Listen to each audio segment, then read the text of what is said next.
hardships with one another. So please.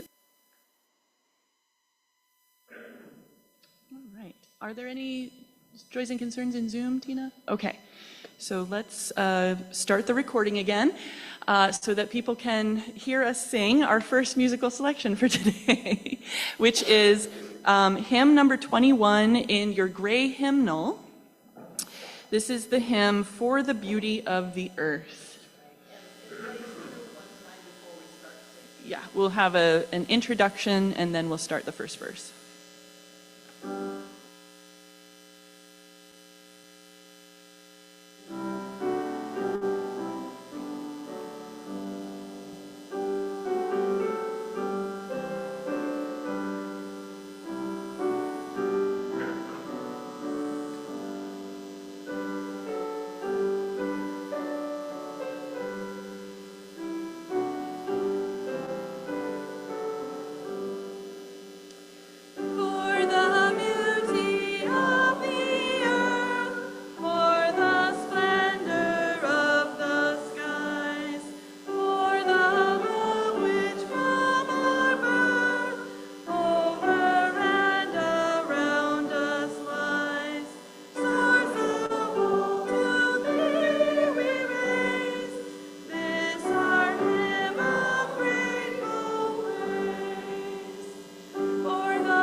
Our opening words today come from a meditation titled Spring Has Arrived by Sharon Delgadillo.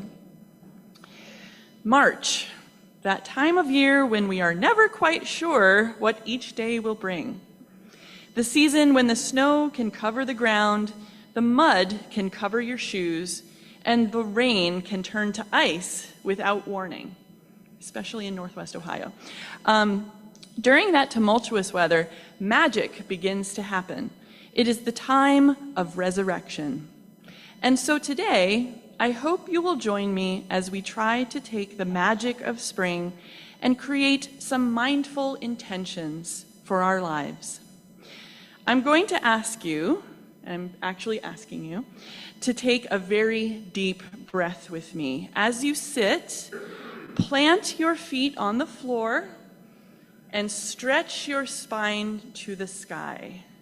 So, once everyone is settled, let's take a very deep breath together. Ready? Inhale. Exhale. Get comfortable and let's take another deep, deliberate breath. As you begin to take your breath, feel your lungs begin to swell and lift your chest. Reach down to your core or belly button and find any pain, sorrow, anxiety, loneliness, and lethargy that you may feel. Sit with it for a moment, feel it deeply, and then as you exhale, release all those emotions. So as we breathe in, we're going to take in all that yuckiness. And as we breathe out, we're going to let it go. Ready? Breathe in. Breathe out. Whatever it is that is held in your heart, imagine it is becoming a small bird. And with your next exhale, release it and set it free. Inhale. Exhale. There it goes, flying free. Will you take a journey with me? Close your eyes and let us meet in a field of white snow. This is the kind of snow that has a crunchy layer on top of it, so that your feet do not make a deep impression. And as you stand on that white, crunchy surface, I want you to take another deep breath. This time, inhale the cold winter air and the sharpness of it as you bring it deep into your lungs. Allow yourself to sit with the sensation for just a moment, and as you release and exhale, you begin to feel your breath become warm, and you notice that the sun is shining on your face. So breathing in the icy air, inhale, exhale, and feel the warmth of the sun. Allow your mind to begin to travel down your body to your feet and finally to the ground. There are places where the snow has melted, where small mounds of mud and dead plants lie next to the spots of snow. The mosses begin to come to life. The Canadian goose calls. The salamanders and frogs begin to move. The roots of the first flowering plants begin to stretch and reach deeper into the earth for nourishment. Maybe it's a skunk cabbage, a trillium, or a snowdrop. Tiny ants, beetles, and other insects begin to emerge. The earth is awakening.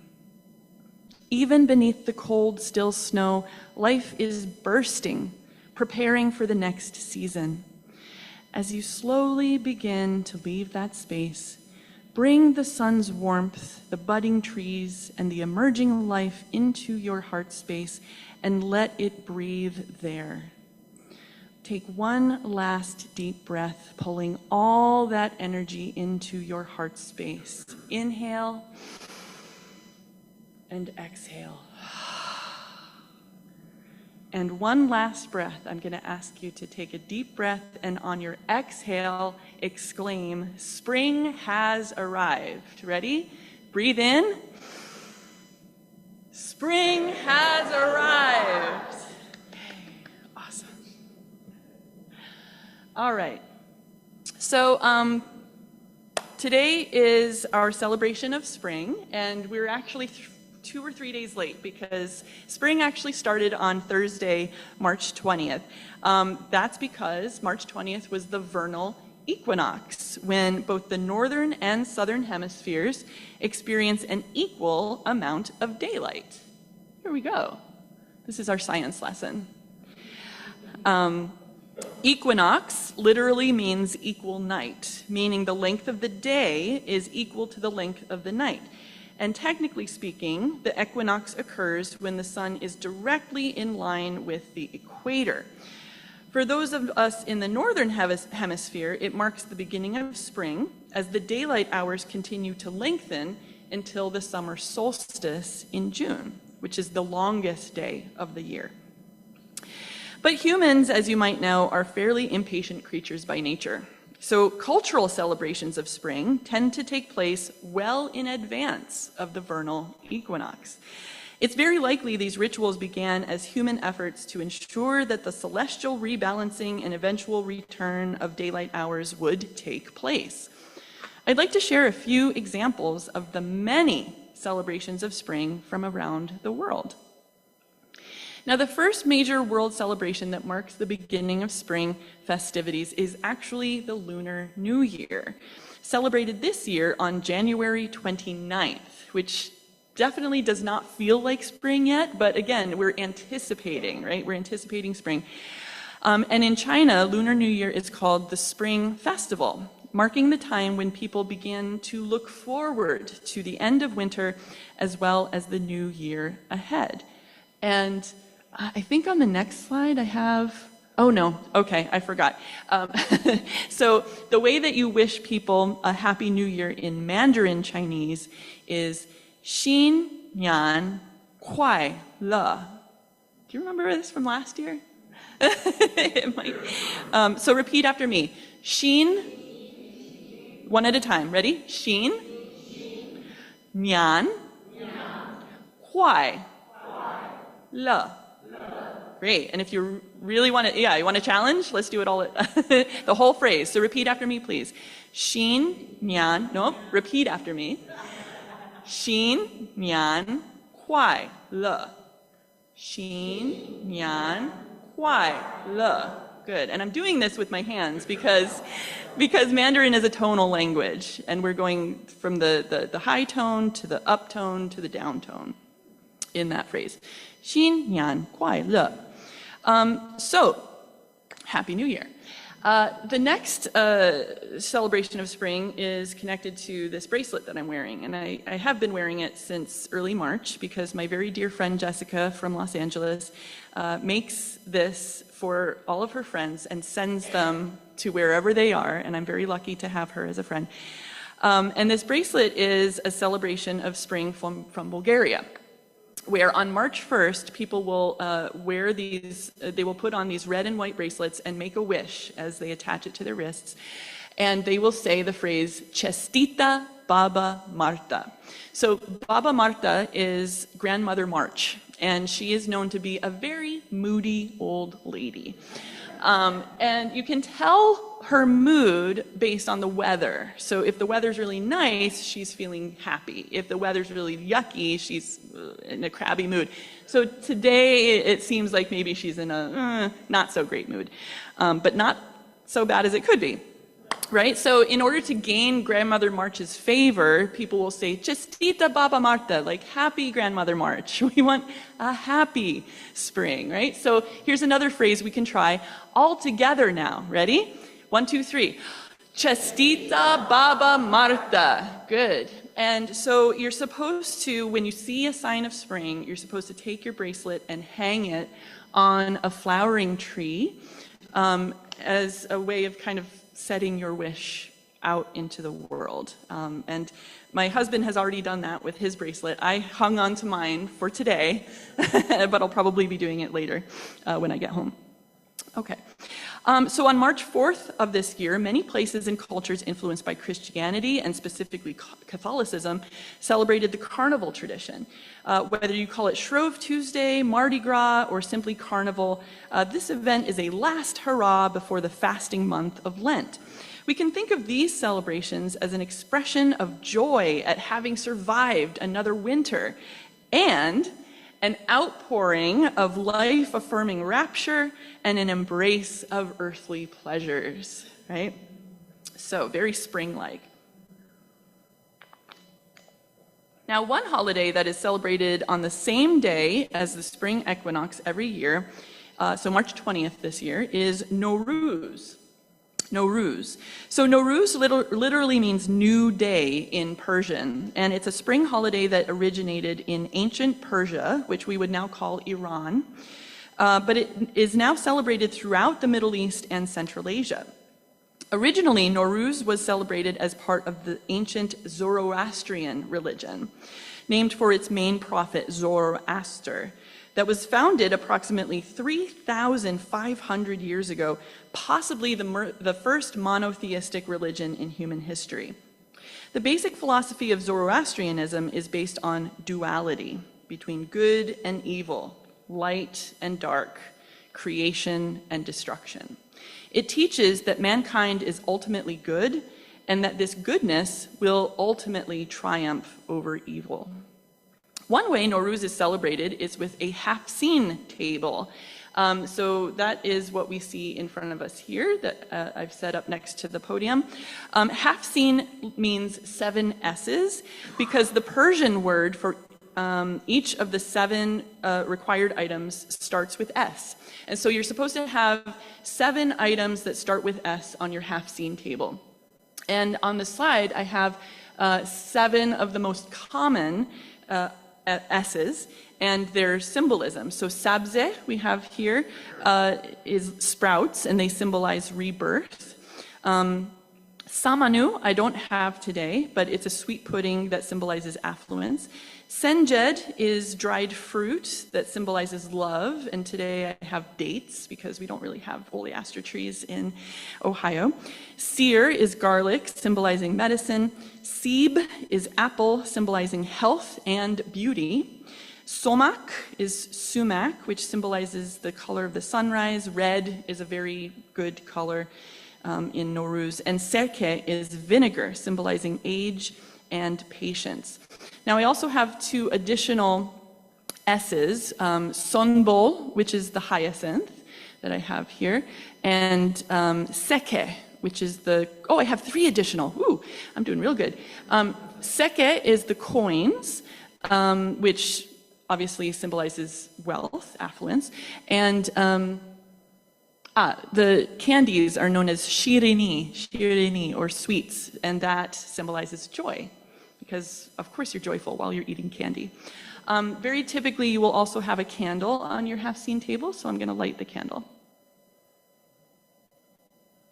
And the candle also is symbolic and sort of symbolizing like illumination, looking forward to the new year and all the new life and new discoveries that you have in store.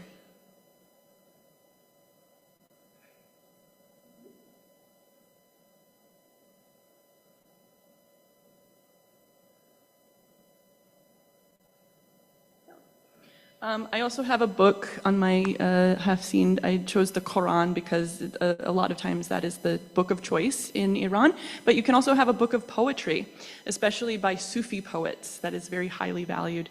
And the book symbolizes wisdom and inspiration. Okay, we've got a few more to talk about.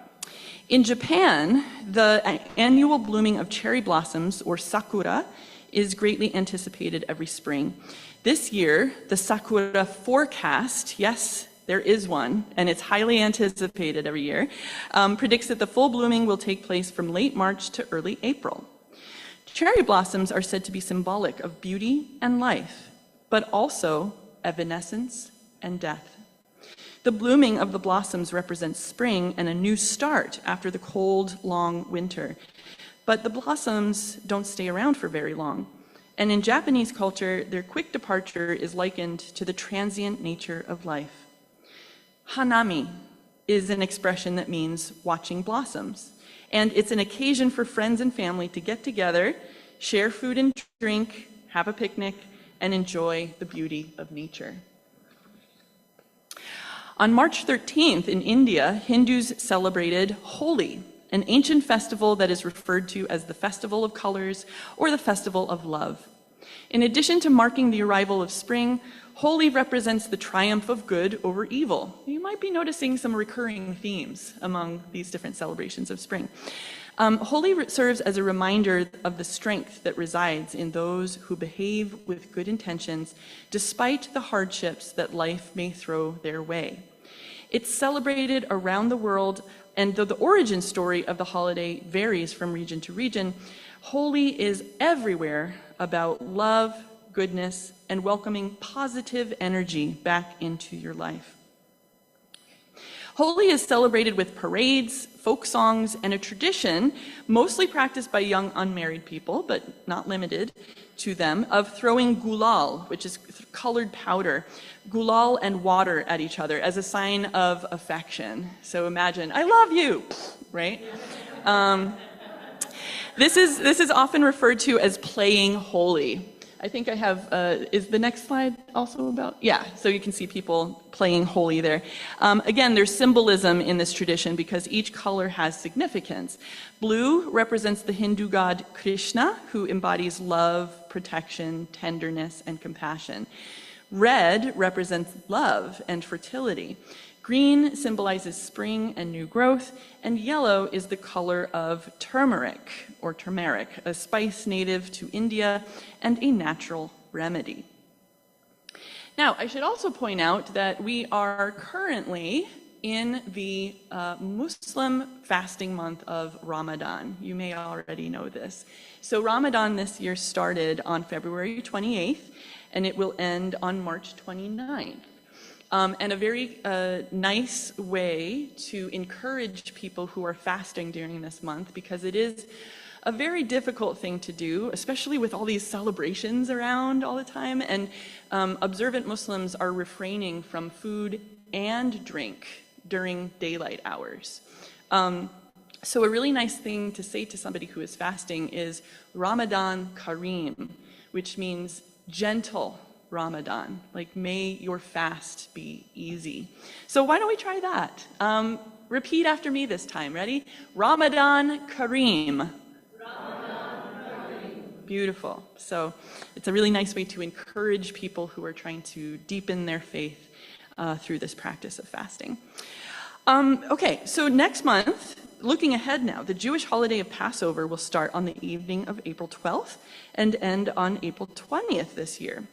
Passover commemorates the Israelites' escape from their enslavement in Egypt. During the traditional Passover meal, or Seder, participants consume symbolic foods and read from the Haggadah, which tells the story of the Israelites' exodus and survival in the desert.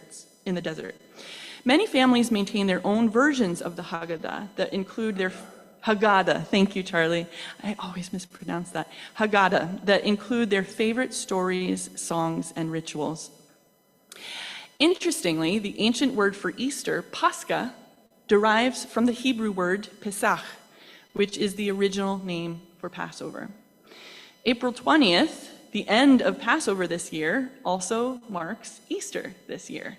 Some really interesting overlaps. The most important holiday in the Christian calendar. The story of the Christian Messiah, Jesus, being resurrected from the dead is clearly symbolic in the springtime awakening and rebirth after the fallow season of winter.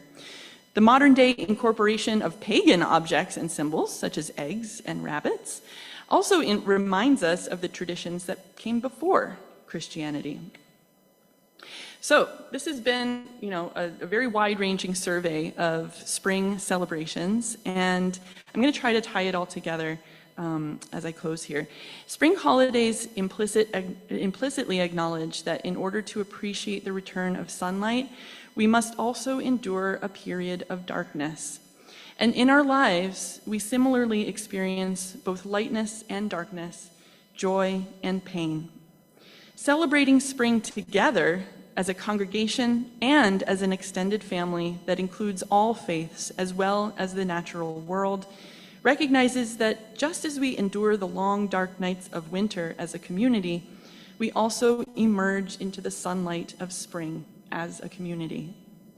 Celebrations of spring around the world recognize the common human experience of anticipating and celebrating the sense of well-being that comes from more sunlight, the reawakening of plants, the return of migrating species, and the return of warmth and abundance.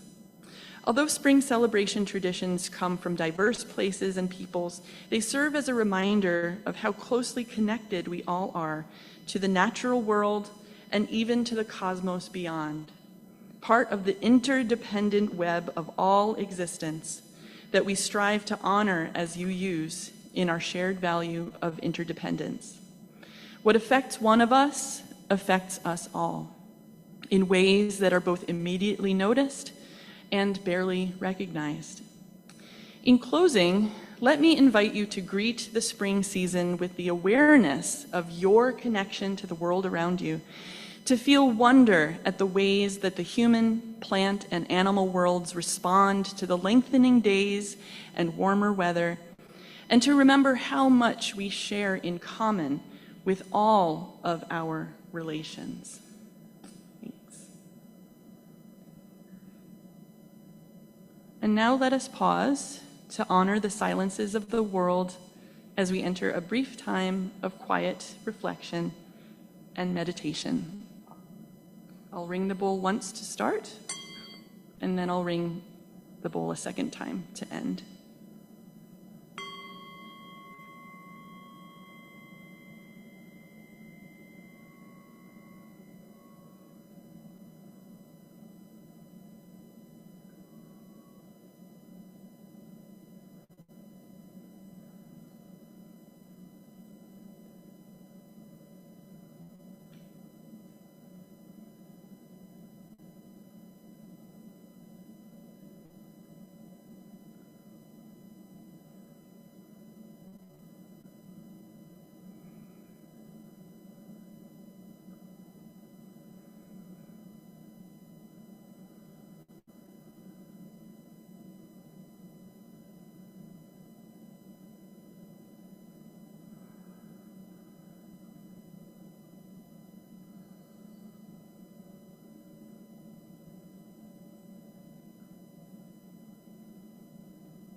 And now let us sing together hymn number 61, Lo, the Earth Wakes Again.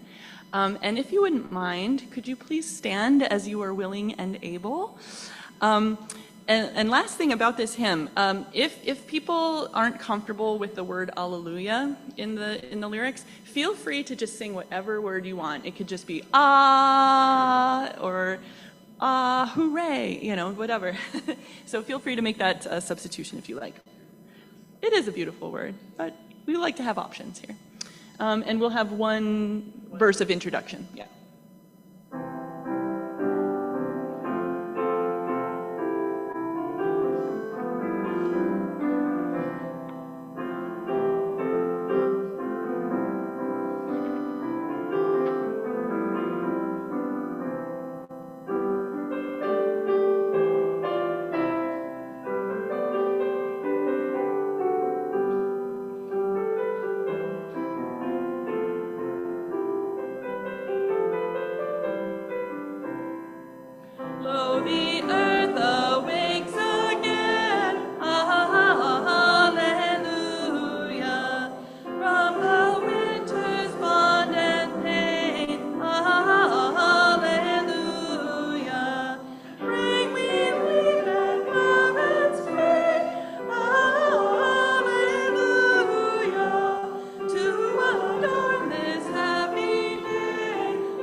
Sustain and strengthen this church, which is so important to so many of us.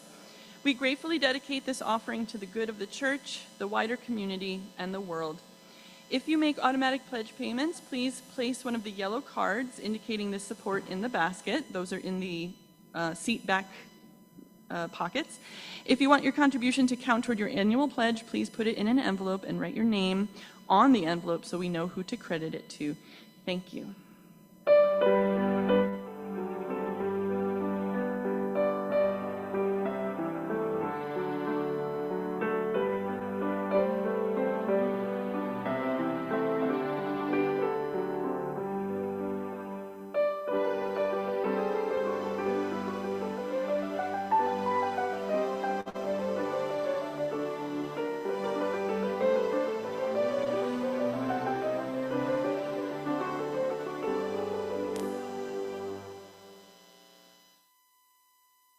We should use the Benny Hill theme for offertory with all the like running back and forth. Poor Lisa running around with the baskets. Thank you, Lisa. Okay, our closing words for today are from Teresa Cooley. In this time of anticipated spring, let us allow ourselves to extend the anticipation, to value the time of budding before blooming, of seeding before sprouting. This is a time of revelation, the revealing of that which is eternal, which we see every year, but still need to be reminded to see it in a new way. There is also the revelation of that which is new. Every spring we encounter something never before seen. It is that very newness which embodies hope and potential for the wholeness which is yet to be. Let us allow spring to unfold slowly, that we may appreciate the true mystery of rebirth and renewal. Please join me in reading the words provided for extinguishing our chalice. May we be blessed by our connection to one another, and may we prove worthy of it. Thank you, Diego.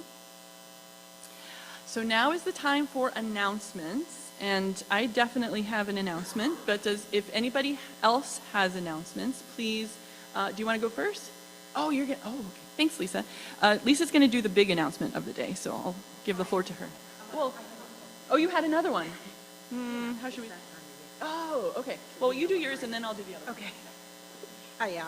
Yeah. So I just want to remind you, in case you somehow forgot, we're having a blood drive in, 5 Saturdays, 4 weeks. April 28th, 6th. Yep. From 9 until 2. And I'm looking for donors, I'm looking for volunteers, and I'm looking for food. So, and also tell all your friends. So don't forget, it's very important.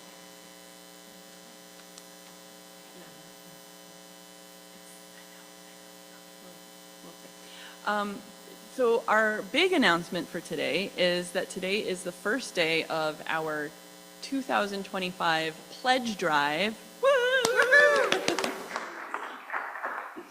I didn't have a big obnoxious bell to bring for that, but just imagine it.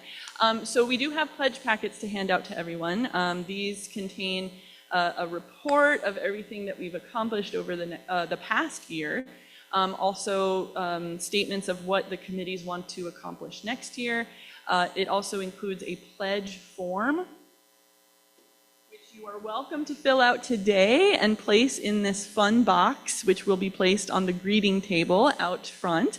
And it also contains a draft budget so that you can see how we are hoping to sustain this congregation over the next year. I will say we have a lofty goal for the pledge campaign. It is a goal of $65,000.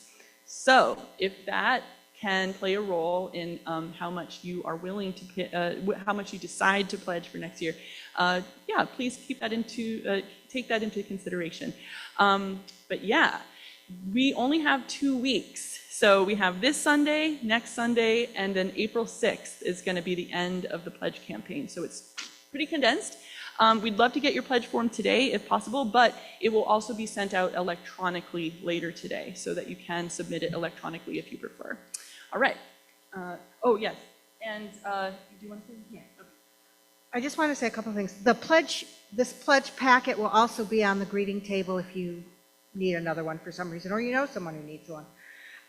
But also I wanted to say that our board, as great as they are, is not perfect. And we've been doing a lot.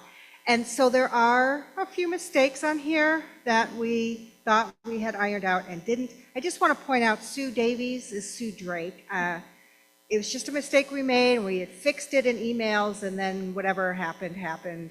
We're tired, we're sorry.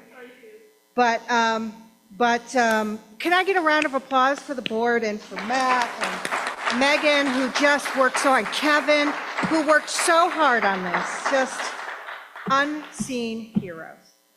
So I will pass these out. I'd also like to thank Kevin McClooney and the Finance Committee members for their assistance with the draft budget. So it involves a lot of people putting this thing together every year. So thank you, thank you, thank you. Buffy.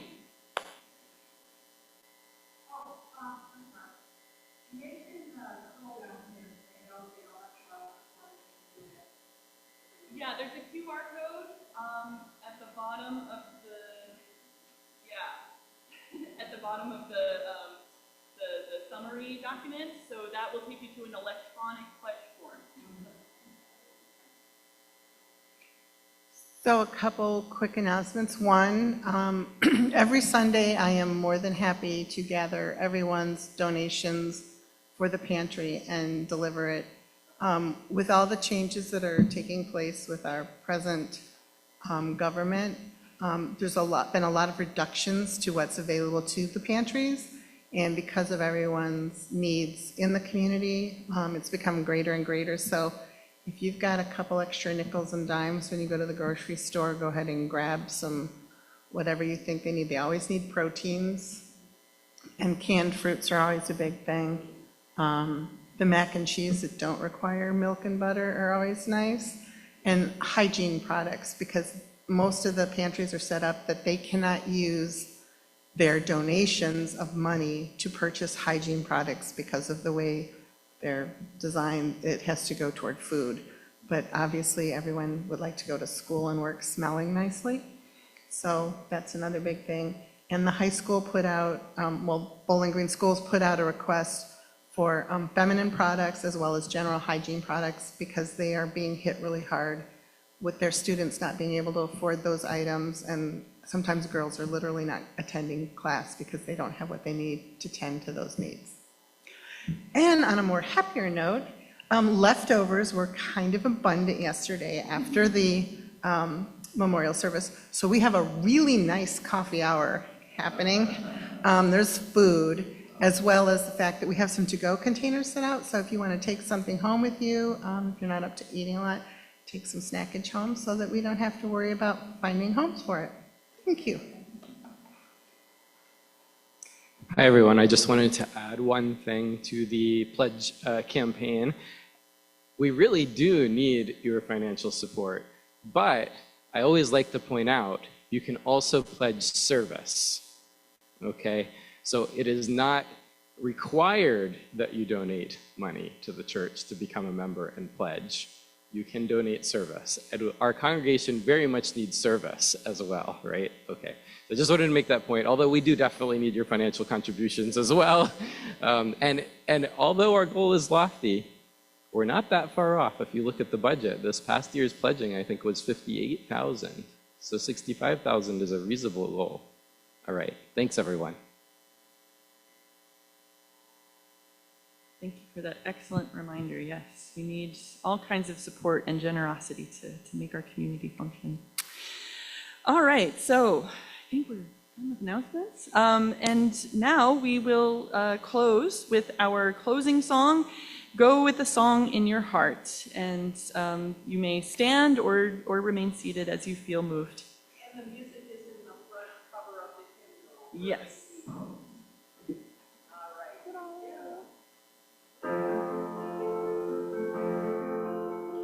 Go with a song in your heart. Go with music in your soul. Leave with the memory of a melody. Go with a song in your heart. Go with a song in your heart. Now until we meet again. The joy of music is our gift to you. Go with a song in your heart. Leave with the memory of a melody. Go with a song. Go with a song. Go with a song in your heart. All right. Thank you, everyone.